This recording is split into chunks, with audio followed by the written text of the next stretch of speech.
A gente está falando sobre justiça, né? O que é que esse início do Poderoso Chefão, a primeira parte do Poderoso Chefão, nos diz sobre a justiça?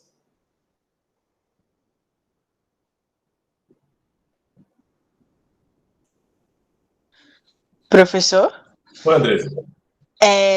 Eu acho assim, no meu entendimento, né, que quando ele recorre ao poder chefão, né, e não à polícia, ele tá falando, tipo assim, mesmo que ele já tenha recorrido à polícia, né, de primeira instância, mas depois não conseguiu uma solução efetiva para aquilo, e aí ele se incorreu atrás do poderoso chefão, ele tá afirmando que ele pode conseguir a justiça para além da área do direito, né, assim, para além das instâncias do direito.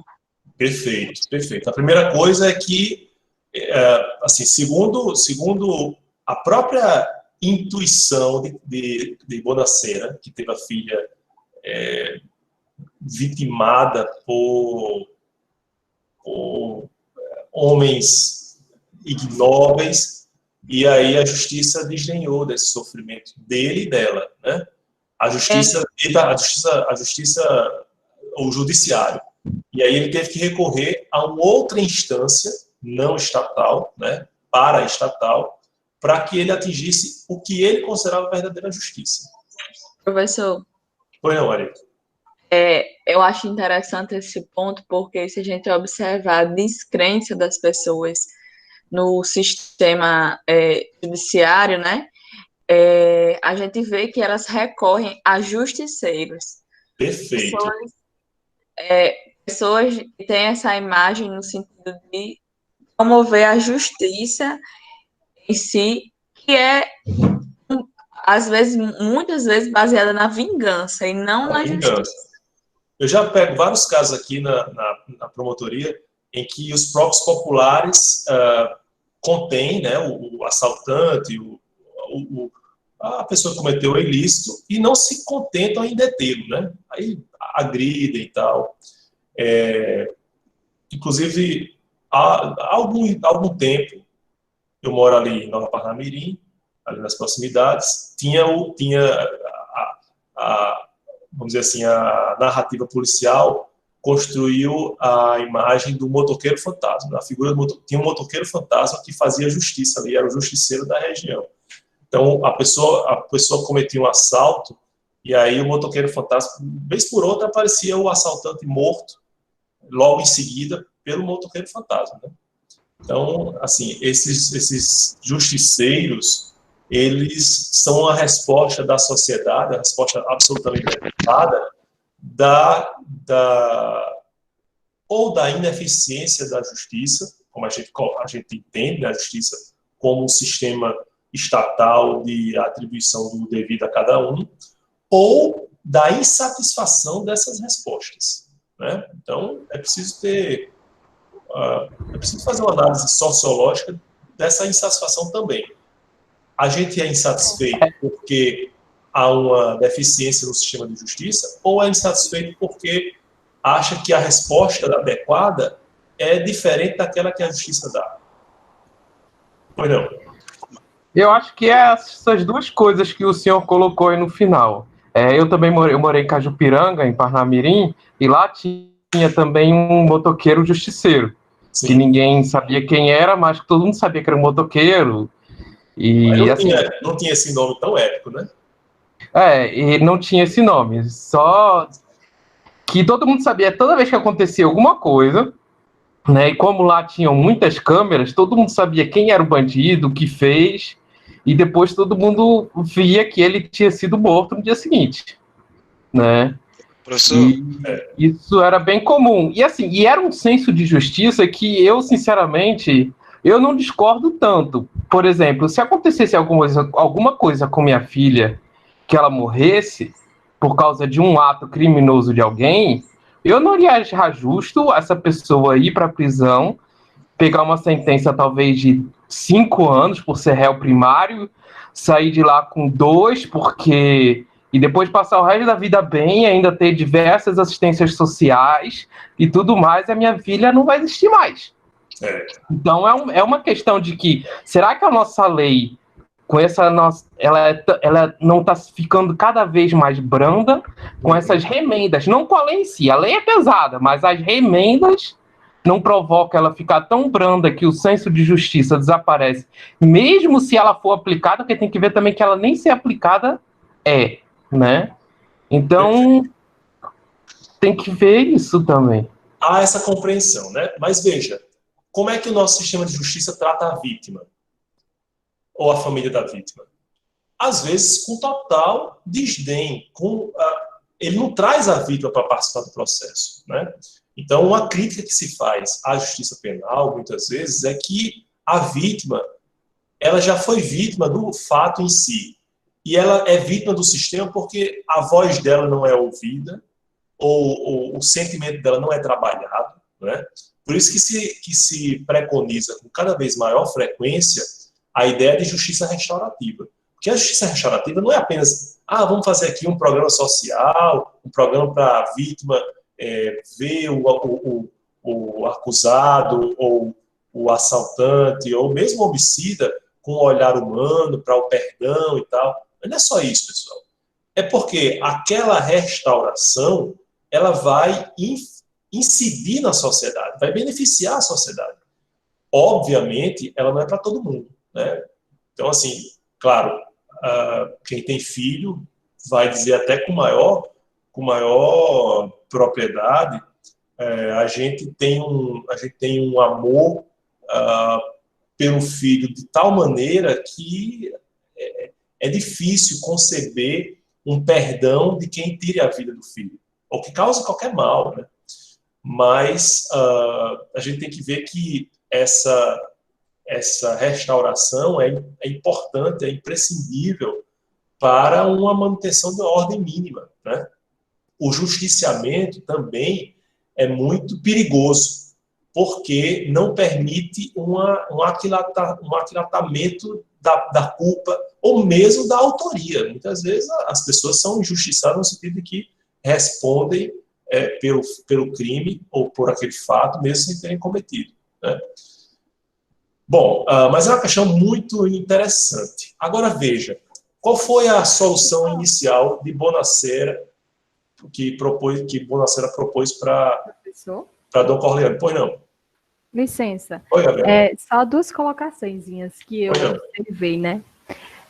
Não sei quem foi que falou, acho que foi Maria, não me recordo, ou se foi Andresa, que elas falaram sobre a desistência da pessoa em procurar as vias legais, né, digamos assim, para a resolução de um cometimento de algum ilícito. E aí eu recordei que o senhor anteriormente falou que o que te chocou muito foi aquela frase que justiça, ainda que sem lei, alguma coisa desse tipo. Justiça ainda que contra a lei. Ainda que contra a lei. Então é exatamente isso, né, que o filme, ele no início, ele mostra pra gente. E a outra coisa também que eu achei que me refletiu bastante, que também já falamos aqui na aula, que foi sobre a lei de Hammurabi, né? Olho por olho, dente por dente. E aí foi bastante explícito isso na hora que o poderoso chefão faz. Isso não seria justiça, porque sua filha não morreu. Exatamente. Esse ponto é interessantíssimo.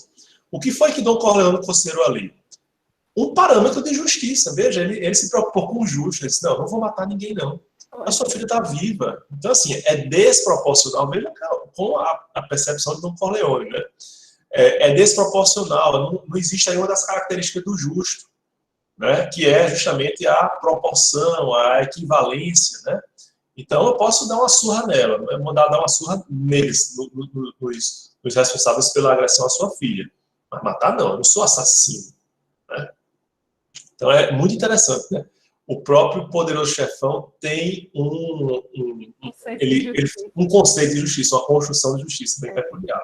Perfeito. Professor, Foi não. Em relação à contextualização do ocorrido, por exemplo, essa moça, o Don Corleone, ele tinha condições de ter uma posição, tendo em vista que ele não, se não soubesse a situação na qual a moça teria sido agredida, os detalhes do acontecimento, então ele está fora da lei, no caso. Perfeito. Inclusive, ele cobra um preço pela justiça que ele está fazendo, né, que chamou a atenção para mim, que a justiça teve um preço aí, né, e muitas vezes, talvez, tenha saído muito caro, né? Exato, Otávio. É muito interessante a sua observação. Primeiro, que há uma apuração da culpa dos dois apontados como agressores da filha de Bonacera. Ele não tem essa preocupação. Ele diz assim, ele não vai dizer assim, vamos investigar quem cometeu aquele crime. Não diz isso, né? Ele vai dizer, dê essa tarefa para Clemência. Clemência tem que destacar pessoas. Vocês estão rindo da minha interpretação, né? Porque eu não botei as bochechas assim, aí ficaria mais parecido. Mas, enfim, Clemência vai destacar pessoas que sejam mais discretas, que façam um trabalho bem feito, ou seja, que não sejam homicidas, né? Para cumprir aquela tarefa. Em nenhum momento ele vai se preocupar. Veja quem foi que cometeu aquele crime, veja se foi intencional, se realmente foi isso que aconteceu. Não. O que Bonacera... No caso, professor, ele poderia até, por exemplo, em querendo se vingar de um inimigo, ter causado a situação para Don Corleone chegar lá, né, e causar o... Exatamente. Se vingar por outra questão. Como a gente sabe que o senhor falou, a questão do filho é uma coisa que qualquer pessoa se toca, né, por exemplo, Don Corleone, como claro, se propõe a ser, se colocando, tendo empatia por ele, né, disse, mexeu com o filho, então vamos fazer justiça. Mas olha, se ele não apura o caso, e se de repente o cara está manipulando a situação no sentido de se vingar de outra pessoa usando o caso, né, então teria que ser apurado, né? Perfeito. O que chamou a atenção mesmo foi o preço da justiça, né? Que ele tem que pagar pela justiça. E aí esse é o segundo aspecto, o preço da justiça. A justiça que ele concede, ela tem um preço. Inclusive, não é um preço nem líquido. Bonacera está ali pagando um preço, ou ele está se comprometendo a pagar um preço que ele nem sabe qual é. Né? Aí é que tem também esse outro aspecto muito delicado. Né? Mas, olha, eu recomendo não apenas esse trecho, o filme, a trilogia em si é fantástica, né? E nos diz muito, assim, existem vários aspectos que a gente pode aprofundar aqui. Professor, não sei se cabe essa diferença conceitual, mas acho que uma ressalva que precisa ser feita é sobre justiça, que é uma construção coletiva de um senso individual de justiça. Perfeito. Porque, como o pessoal colocou, né, existe o Código de Hammurabi, mas o Código de Hammurabi nasce de um senso individual de justiça, onde ele mandou fazer aquelas leis. Então, justamente, né, na discussão do poderoso chefão, do senso de justiça dele e tudo mais. Porque, assim, o senso de justiça ele é atiçado cada vez mais pela falta da justiça. Então, como o colega falou, que se mexerem com a filha dele, ele vai ter esse senso de justiça completamente sagaz em ter uma punição, um ato punitivo em cima do malfeitor. Perfeito. Mas a gente precisa trabalhar em cima da própria justiça mesmo. Então, não dos resultados de si. Não é contratar um motoqueiro fantasma, mas, por exemplo, a própria criminalidade, por exemplo, aqui no Brasil, né, como o senhor já deve acompanhar, é nada menos que um resultado de uma falta de justiça. Não a do senso comum, que diz que a gente não pune, porque a gente pune até por demais, mas a gente pune de uma forma ruim. Então, a gente dá uma péssima condição de vida para o sistema carcerário totalmente falido, que cresce cada vez mais a nossa criminalidade. Então, a gente tem que trabalhar justamente na base mesmo da justiça, não de cada senso individual. É isso, obrigado. Exatamente, eu concordo com você, João. Maria fez até uma ponderação quando ela colocou que não acha que o senso de justiça de Hammurabi seja de Hammurabi individualmente, mas sim da sociedade. Mas, olha, eu vou só colocar para vocês aqui uma parte daquele totem, né, lá de Hammurabi, que não sei se vocês estão vendo aqui, certo? Aqui é uma representação da parte superior do totem, daquele totem de Hammurabi que está lá exposto no Museu do Louvre, em que Hammurabi aparece aqui, não sei se vocês estão vendo com nitidez, mas Hammurabi aparece recebendo o código de leis da entidade divina. Então, por mais que, claro, a gente imagine que seja a condensação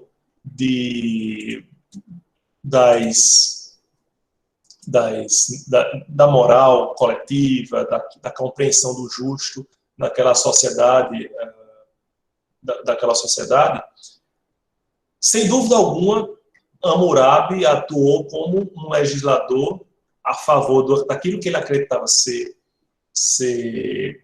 correto ou justo, né? Porque ele se arrogava o direito de fazer a representação da vontade divina no plano terreno, certo? Então, é a mesma ideia que acontece, que ocorre aos regimes totalitários.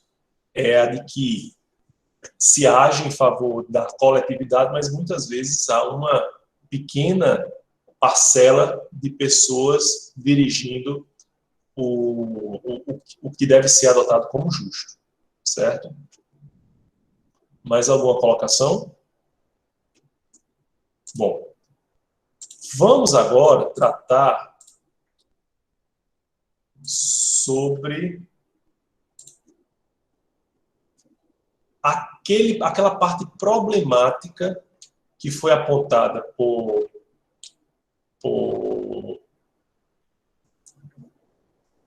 Perelman, né, da justiça concreta, das modalidades de justiça, né? Antes disso, eu quero deixar aqui uma atividade prática, né, para vocês. Como é que a gente vai chegar ao justo na atribuição da nota da disciplina? Deem aí ideias. Forma imparcial, né? Impessoal.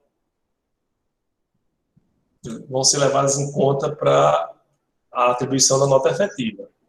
Eu acho que a nota, nesse caso, vai ser mais baseada no sentido do material e mais sobre o mérito em si.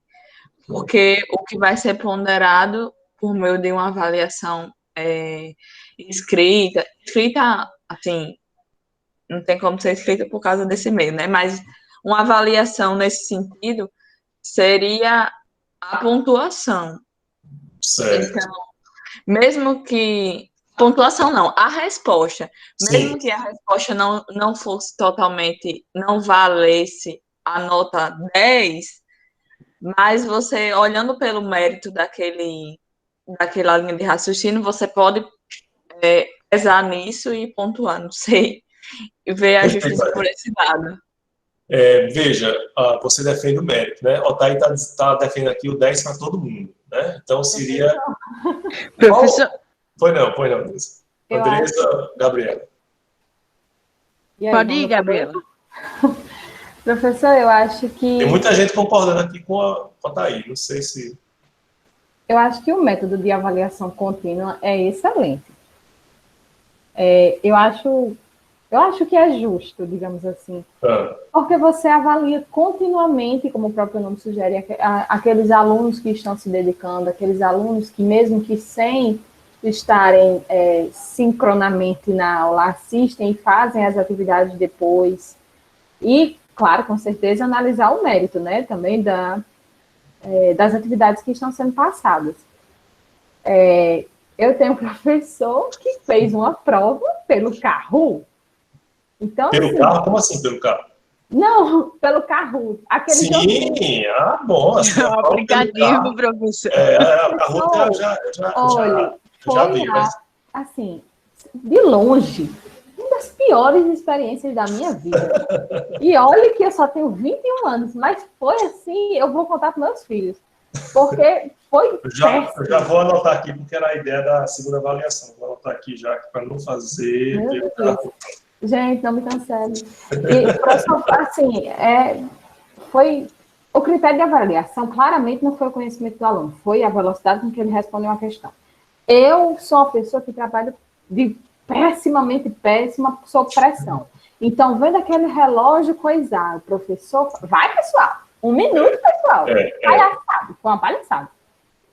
E a nota é diferente, a medida, assim, é uma comparação. A medida da velocidade. velocidade. Acabou. Isso ele fez para colocar um medo gigante na turma.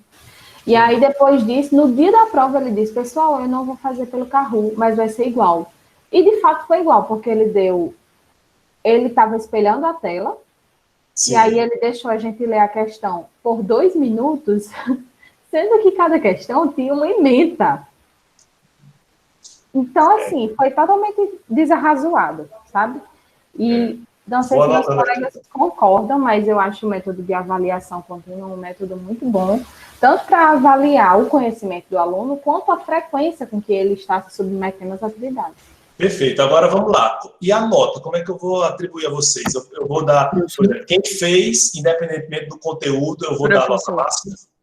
Professor, Oi, Andressa. mas eu queria, assim, eu acho que é um ponto importante de se ressaltar, né, que por mais que a avaliação contínua, como Gabriela colocou, seja boa, né, mas na prática eu acho que o Otaí tá certo, viu, professor? É 10 para todo mundo. Mas, brincadeiras Olha à só a parte... incoerência. O Otaí revelou aqui que para os alunos dele, ele não dá 10 para todo mundo, não, né? É muito Olha engraçado. aí. Então tem que ter uma coerência aí na atribuição do justo, tá vendo? Professor, mas o que eu queria colocar mesmo, né, que essa questão da avaliação contínua, ela é sim interessante, mas talvez há um pouco de injustiça, vamos tentando colocar no tema, né, essa questão de avaliar o aluno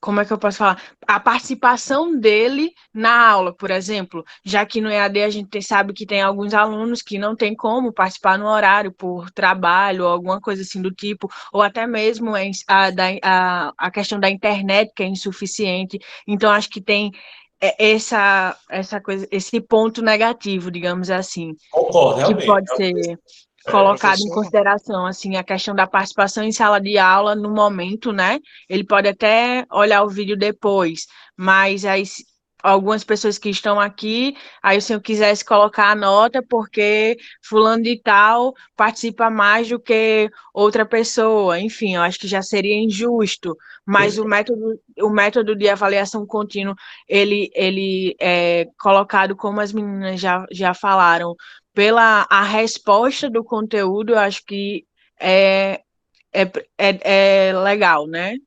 É muito complicado essa questão do EAD, professor, mas É é complicado, isso. é complicado fazer justiça. É isso que a gente vai professor, chegar à conclusão. eu acho Oi, que Walter. a grande questão é a gente utilizar critérios objetivos na avaliação, né? Perfeito. Porque se você utiliza, você pode usar avaliação contínua, mas com critérios objetivos, né? Mas Você, veja por só, exemplo, a gente está prosseguindo no semestre, e aí, no final do semestre, eu digo para o pessoal, é o seguinte, eu defini como critério objetivo dar 10 para todos os comprovadamente torcedores do Fluminense. sim, É um critério isso, mas objetivo. não é só de forma objetiva, mas tem que ter critérios, né, professor? Também assim eu torço pro Vasco, aí fica difícil. Professor, Deixa eu só concluir. Tem que Deixa ser eu só concluir. comprovadamente. Conclua, Jota. Eu acho assim que normalmente, né, o que a gente trabalha aqui geralmente assim nas escolas, uma das frases que a gente mais escuta nessas formações é que a avaliação tem que ser coerente com o método de ensino, né? A gente tem que ter uma avaliação Isso. que respeite o método. Você não Perfeito. pode, né? Então, eu acho que o mais importante é isso. Se o professor está dando uma aula da forma que ele está dando, ele tem que procurar uma forma de avaliar coerentemente com isso. De forma coerente é isso. E assim, não pode fugir de uma quantificação, né? Isso aí tem que fugir assim da subjetividade, da falta de critério, Mas eu não vou dizer isso ao professor que já dá aula há tanto tempo, né, professor? O senhor sabe, o senhor eu acredito que o senhor está só testando a gente. Eu acredito que o senhor já sabe o que vai fazer. O senhor está querendo só ouvir a gente para contextualizar vocês de justiça, sabe? Mas já sabe o que vai fazer. Mas veja, isso que você colocou é interessante, né? A questão da objetividade. De nada adianta a objetividade, é isso que eu queria comprovar, se esse critério não é previamente colocado. Surge como uma surpresa, surge como até uma sorte ou azar, né?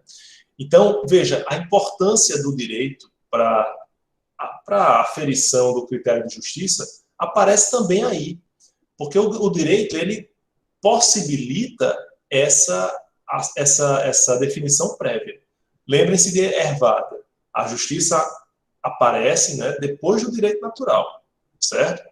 Então, assim, o que é devido a cada um já está estabelecido. O critério já está estabelecido. A justiça apenas vai captar esse critério. Então, eu não poderia, de jeito nenhum, definir um critério translocado diverso daquele que a gente conversou no início das nossas aulas remotas. De levar em consideração o que vocês estão fazendo ao longo da atividade, né, das atividades que servem como presença, e se eventualmente eu for estabelecer uma atividade diversa, eu vou ter que definir as regras para vocês também, certo? Agora, isso tudo nos serve para refletir sobre essas ditas modalidades de justiça ou os chamados critérios de justiça, né, sobre o qual a gente vai falar agora.